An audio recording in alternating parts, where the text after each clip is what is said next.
welcome to the X22 Report. My name is Dave, and this is episode 459, and today's date is September 4th, 2014, and the title of this episode is Central Bankers' Propaganda, ISIS Establishment in Libya, Lebanon, and Yemen, Imminent. So what are we seeing here? Well, we understand the Middle East is completely falling apart. The tribes in Yemen are rising up. They want the government out. They want the president and the government to resign. Libya, they have taken over the country already. The government is no more. That puppet regime is completely gone. Now, what are the central bankers doing at this point?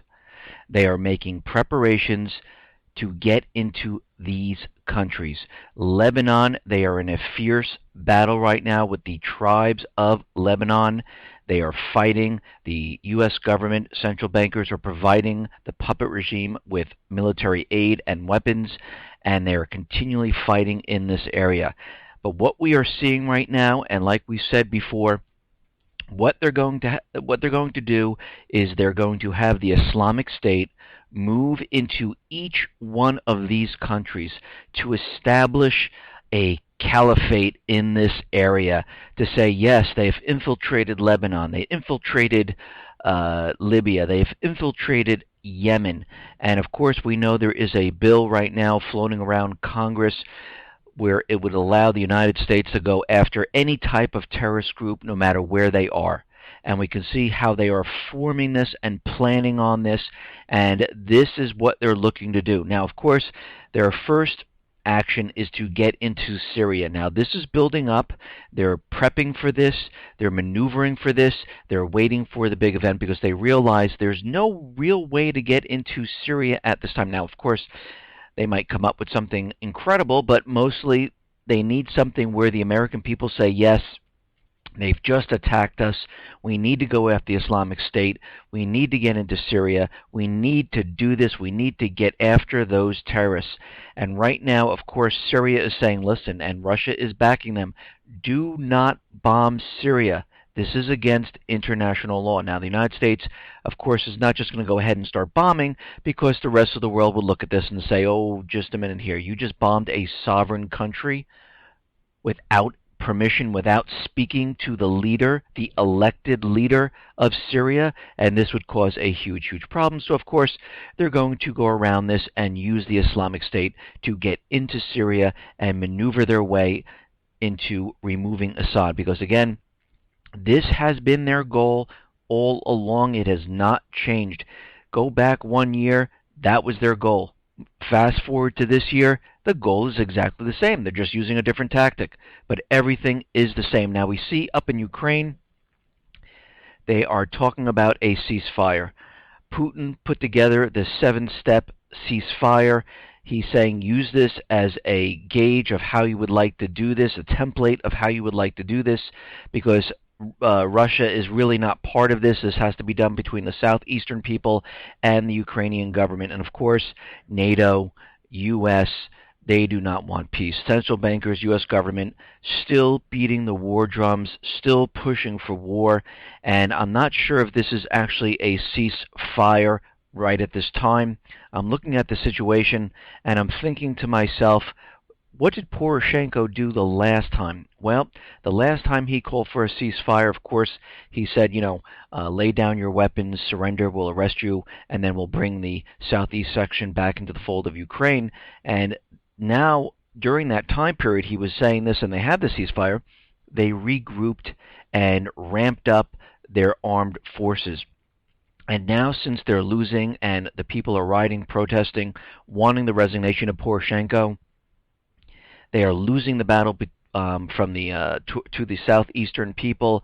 I think he needs some breathing space and a way to regroup. And this is why NATO is out there.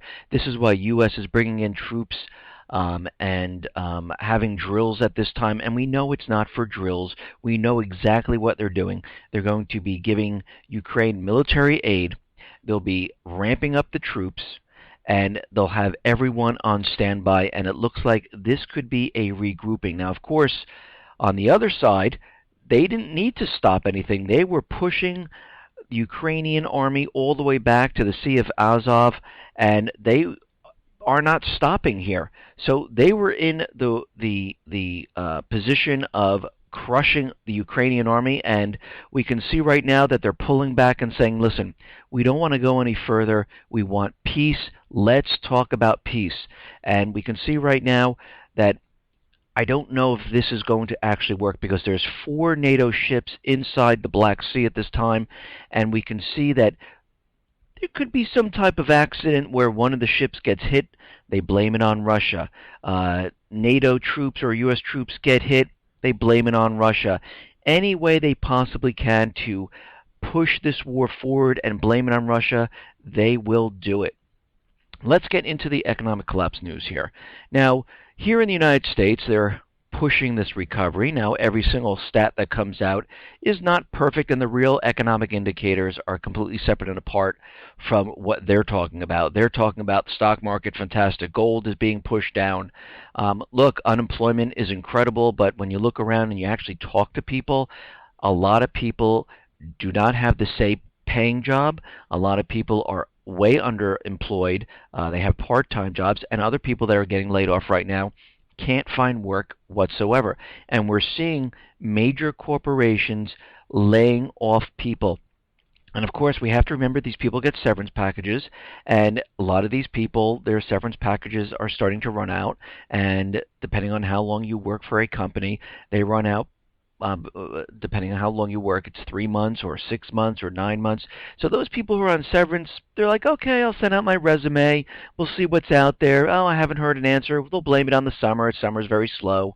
The winter will come. The fall will come. The winter will come. They'll continually send it out. Severance will be coming to an end. Then they apply for unemployment.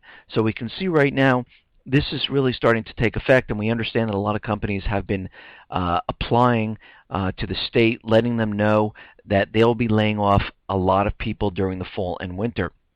Now, ADP private payrolls, they are reporting a miss. They added only about 204,000 private jobs. This is the lowest since March.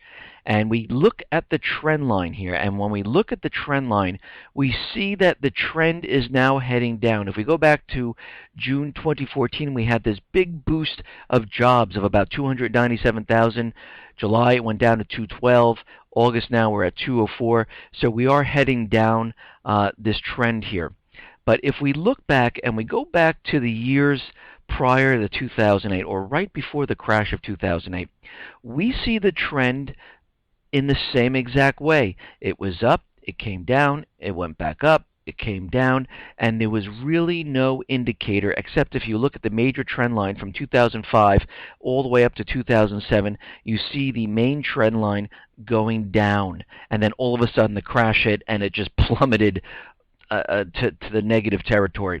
And we're seeing the same type of trend now, the bouncing up and down. And right now what we're looking at is when the market comes down and everything just collapses, it's just going to be a straight line downward. Now, it looks like the U.S. Services PMI falls for the second month in a row, and the PMI is the Purchasing Managers Index. It's an indicator of the economic health of manufacturing sector. The PMI index is based on 5 major indicators: new orders, inventory levels, production, supplier deliveries, and the employment environment. And right now, it has dropped.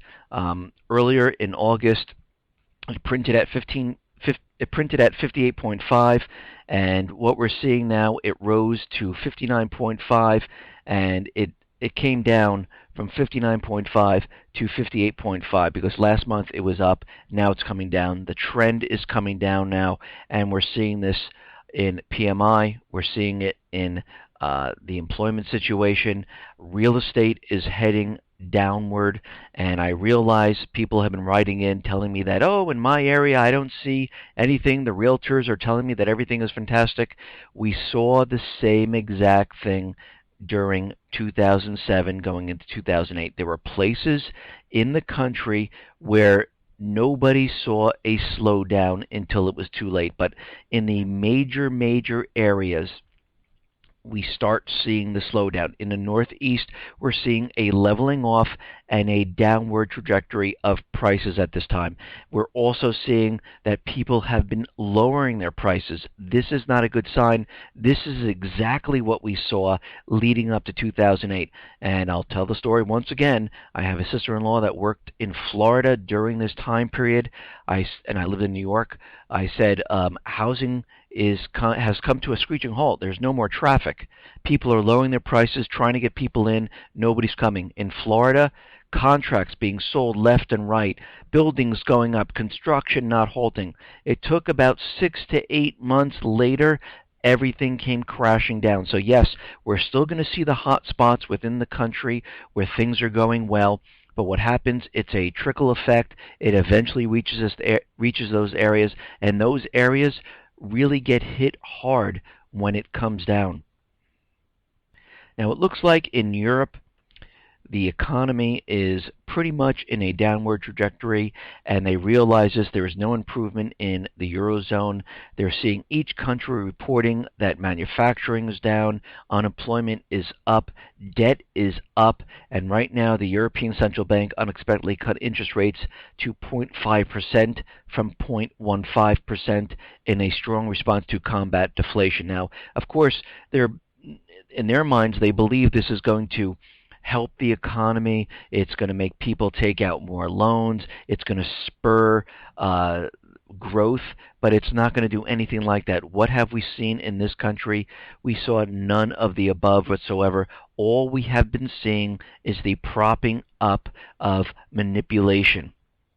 They propped up the real estate by giving free money to investment companies, hedge funds. They paid in cash.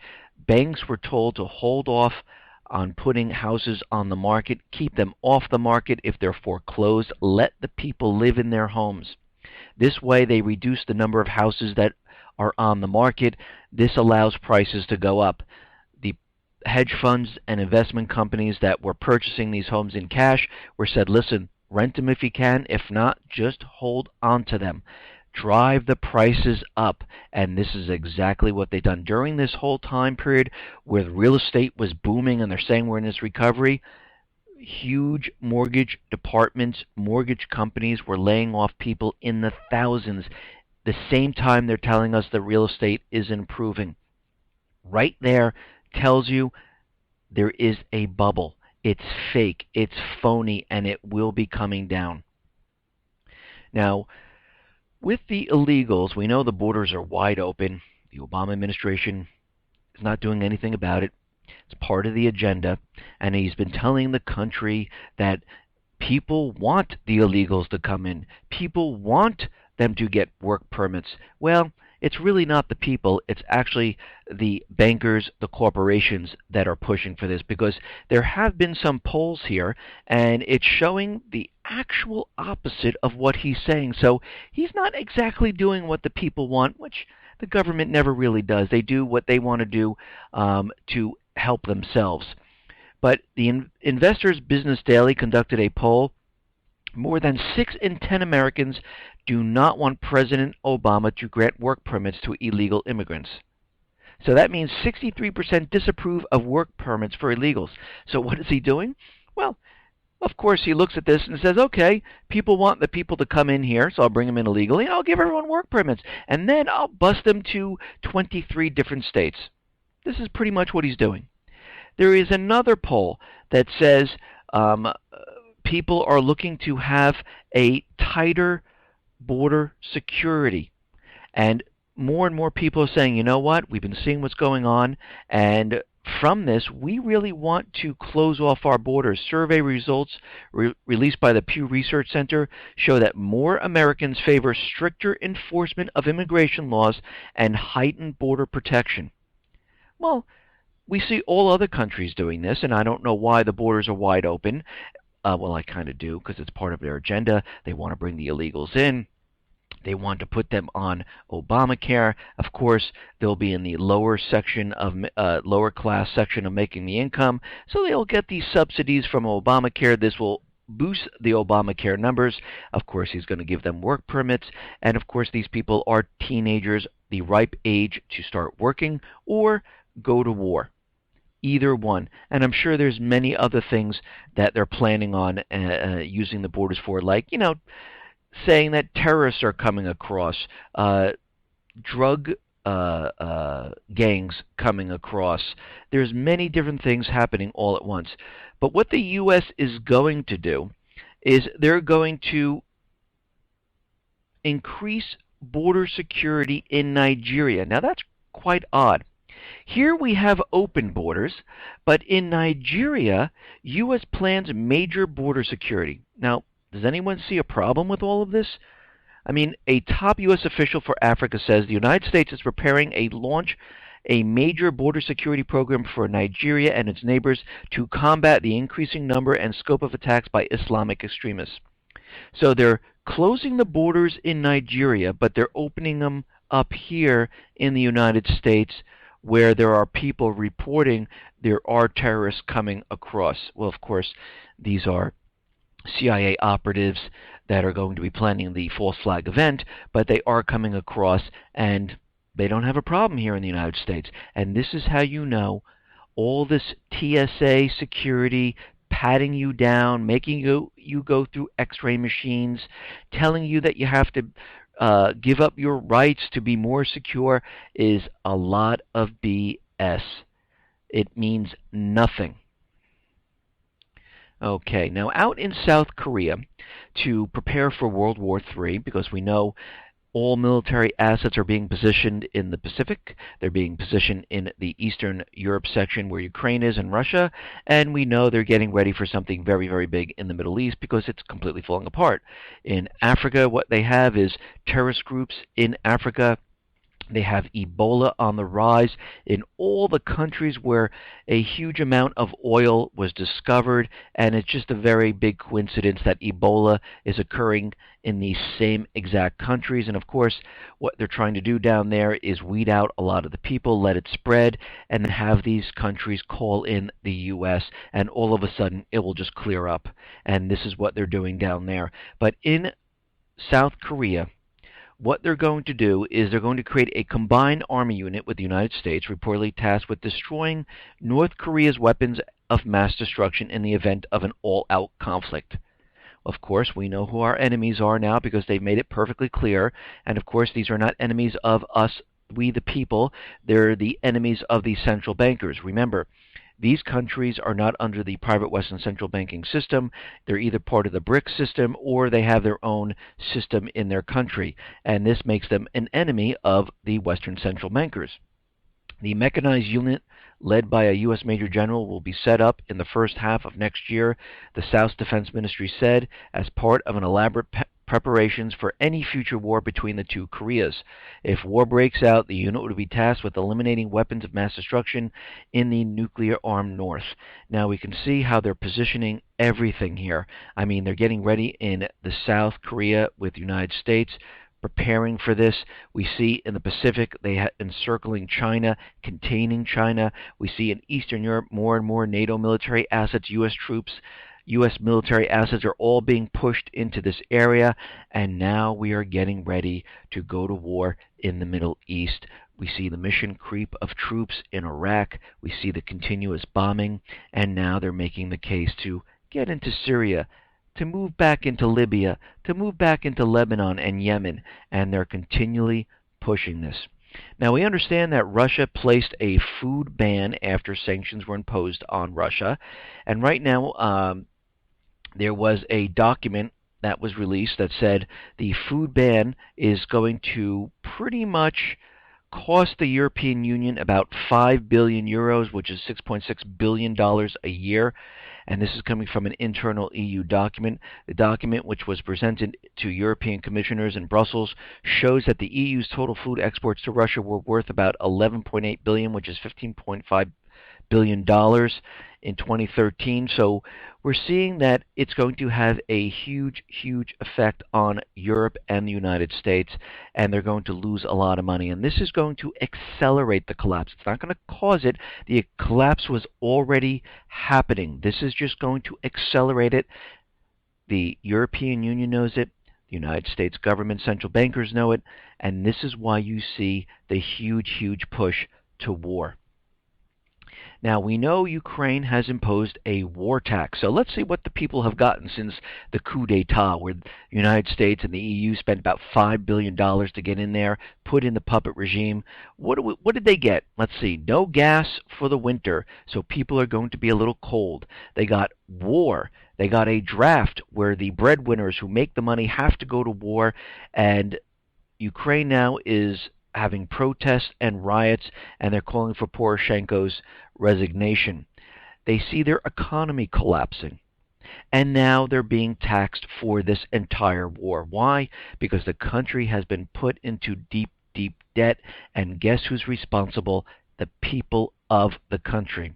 The war tax was introduced by the Ukrainian parliament on July 31st, 2014. It will be effective until January of 2015. Ukraine's tax service plans to receive about 36 million US dollars a month from a recently established war tax. So they're trying to do whatever they can to pay off this debt and to keep the country running. And of course, the poor people there have this additional tax. And like we say, when a country is collapsing, all they do is continually tax you, because they cannot maintain and sustain themselves with this huge burden of the debt. Now, Ban Ki-moon is out there. This is the UN Secretary General. He is saying he welcomes the news of a ceasefire, and he hopes that this is the problem in Ukraine is resolved. And we're seeing right now that Poroshenko said that, yes, he will order a ceasefire for the government troops on Friday. And again, we have to be very, very careful about this. This could be a regrouping tactic on Poroshenko's part. We also have to be on the lookout for any type of false flag event. We know there's 4 NATO ships inside the Black Sea. They only can stay there for 21 days under the Montreux Convention, and no submarines are allowed into the Black Sea. But that doesn't mean there can't be one that sneaks through the Bosphorus and gets into the Black Sea. And who knows, if one of these ships go down and all of a sudden they come out and they just blame Russia, we know that this was a complete false flag. They can say the war is back on. Look what Russia did. The ceasefire is off.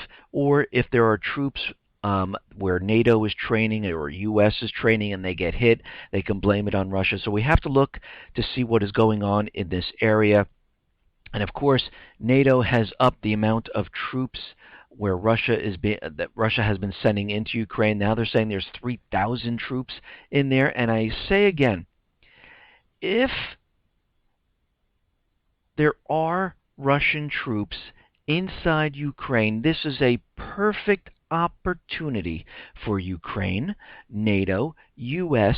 to position satellites right above, give us those clear color HD satellite images where we can see the 3,000 troops. Because you have to remember, they have to prove that they're in there. Everything that they're saying is complete propaganda without proof. And they keep saying it. It's like a prosecutor bringing up charges against someone. They have to prove why they're guilty. The U.S. government needs to prove why Russia is guilty, so they need the proof. But this is not how they work, because Obama is out there and he is downplaying the chances of a peace or ceasefire. He's saying, no, we're going to continue with the war. Obama insisted no deal is possible unless Russia stopped pretending that it isn't in control of the rebels and agreed to stop meddling in internal Ukrainian affairs. Obama went on to insist that Russia isn't serious about peace. Well, they continually wanted peace, but okay. When was the last time you heard Obama talk about peace in Ukraine? Or any type of dialogue to have peace? He won the Nobel Peace Prize for peace, but I'm not hearing it. Not even a sit-down. And this continued with that he is not serious about peace, though Russia has been trying to broker a Ukrainian ceasefire for months, and has primarily been the U.S. which has been pushing the Ukrainian government not to make any deal and to focus on military victory over the rebels. So we could see right now, they're not really looking for peace whatsoever. Now, Ukrainian lawmakers, They have just initiated a bill on martial law. Members of the parliament initiated a bill on Thursday on the introduction of martial law in the eastern Ukrainian Donetsk and Luhansk region. The explanatory note to the document says the bill will help mobilize Ukrainian society in the fight for restoration of Ukrainians' territorial integrity. I'm not too sure about this. When you hear martial law, that means it's a clampdown on the society. There's curfews, there's police on the streets, and this does not sound good to the southeastern people. Now, NATO is out there, and they're going to cease cooperation with Russia until the Ukrainian crisis has been resolved, and they're not going to have any type of operation or anything else with Russia right now. So NATO is completely out. NATO right now is going to support Ukraine with 15 million euros from the bloc, and they're going to give it for lethal and non-lethal military supplies from the members. And like I said, the ceasefire could be a trick where they get to regroup, they get to bring in the military assets, they get to bring in more paid mercenaries, they get to bring in more troops into Ukraine because the people there do not want to fight. And of course, if you notice, the president never mentions anything about that whatsoever. Now, the OSCE is out there, and this is the observers from the Organization for Security and Cooperation in Europe. They have said that they have seen no violations of Ukrainian airspace by Russian helicopters. As noted in the OSCE report, we have never seen them crossing Ukrainian airspace. They have always stayed on the Russian territory, which is completely allowed. All military assets can stay on the Russian side, just like the United States has their military assets within the United States. They don't cross over into Mexico. And the Mexican people or the Canadian people can complain all they want. It really doesn't matter because it's on the land of the United States. Now, since Putin is out there trying to broker a deal for peace, and he's having the UN come in and help out with the peace and ceasefire negotiations, and we're seeing that everyone's trying to, and even Germany's saying, you know, if there's going to be some type of ceasefire, we're all for it, we will assist. And of course, what does the United States do? Well, they're preparing a new round of sanctions against Russia, because you have to remember, they will not give up on war. Their instructions from the central bankers is war, period. Any way you can do it. So we need to continually provoke. The United States is planning a new round of sanctions aimed at the Russian Federation over the ongoing crisis in Ukraine, the White House said on Thursday. And the European Union is reportedly on the verge of doing the same. Now, every single country in the European Union is not on board on this because they're seeing, because of what they did last time with the sanctions, Russia retaliated with the food ban and it's hurting their economies. They are not all in on this. There are certain countries that are saying, yes, let's go forward because their economy is collapsing, they don't care anymore. And there are other countries that are saying, you know what, we're holding off, we really don't want to go forward with this. Now, Jordan is out there and they're saying that they are not going to get involved with the Islamic State, with the war in Iraq and Syria.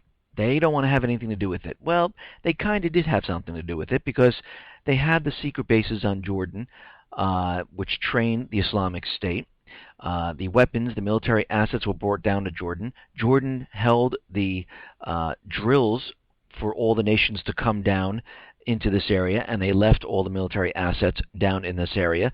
So really, Jordan was involved, but if you notice, the Islamic State is pretty much staying away from Jordan. The Islamic State is only going to those countries, if you noticed, where the United States government wants to get into, or they're losing control. How very interesting.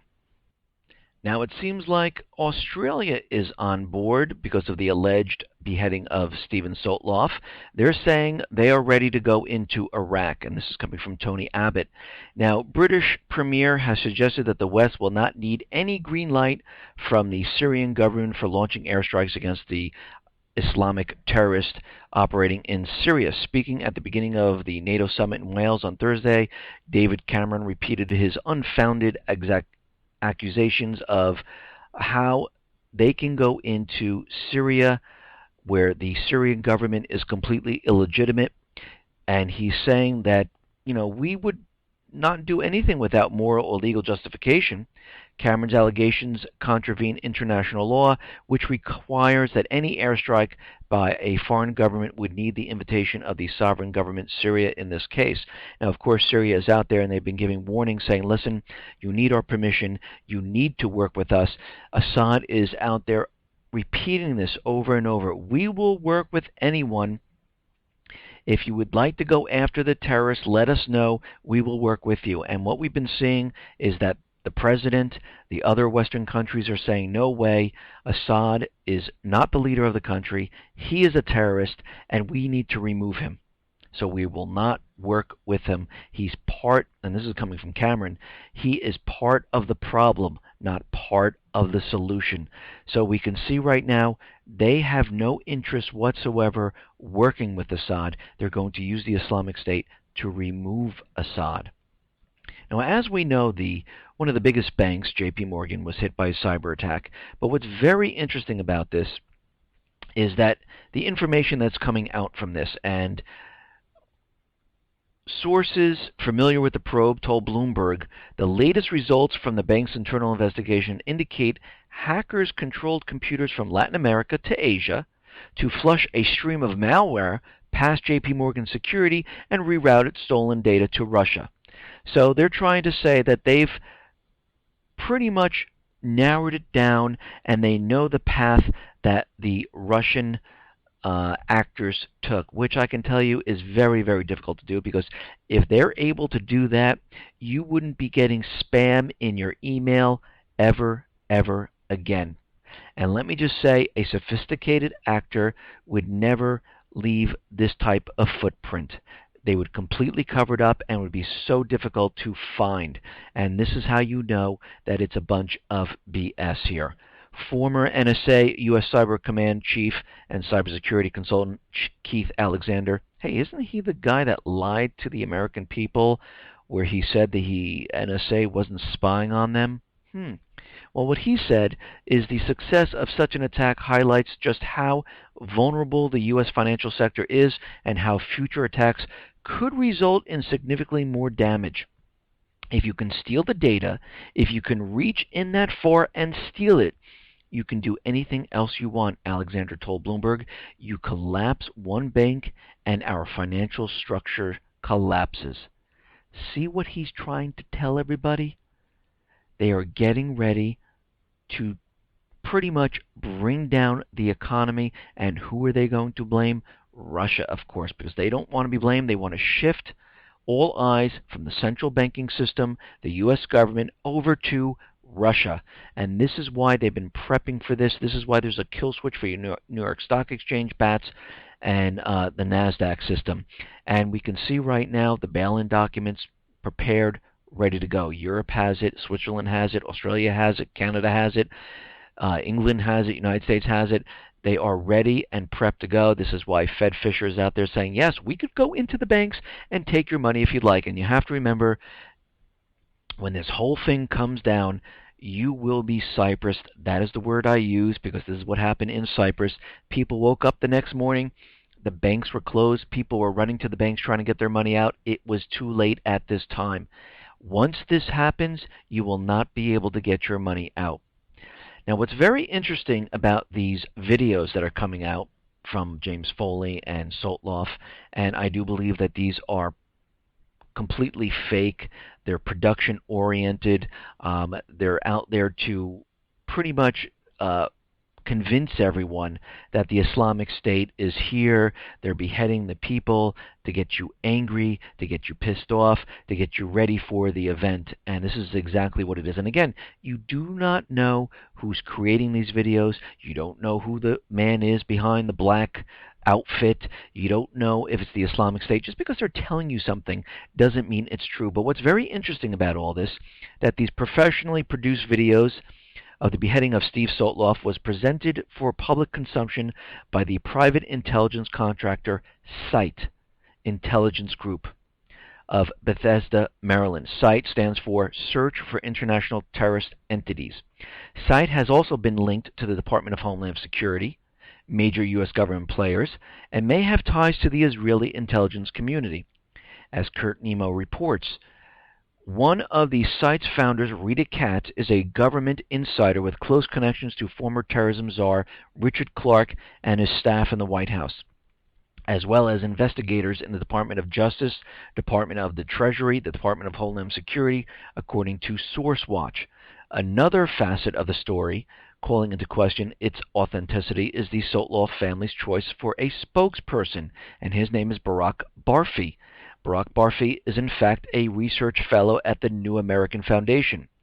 Barak Barfi is indeed the spokesperson for the Sotloff family. New American Foundation Media Relations Representative Jenny Lou Malamo confirmed to this author in an email response to a September 3rd query, saying that yes, he is part of this organization.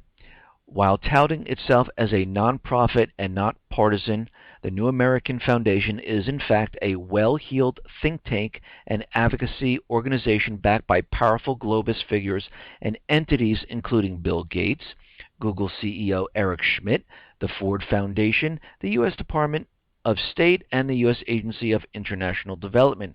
So we can see that there are a lot of connections to this, and of course this video came out of sight.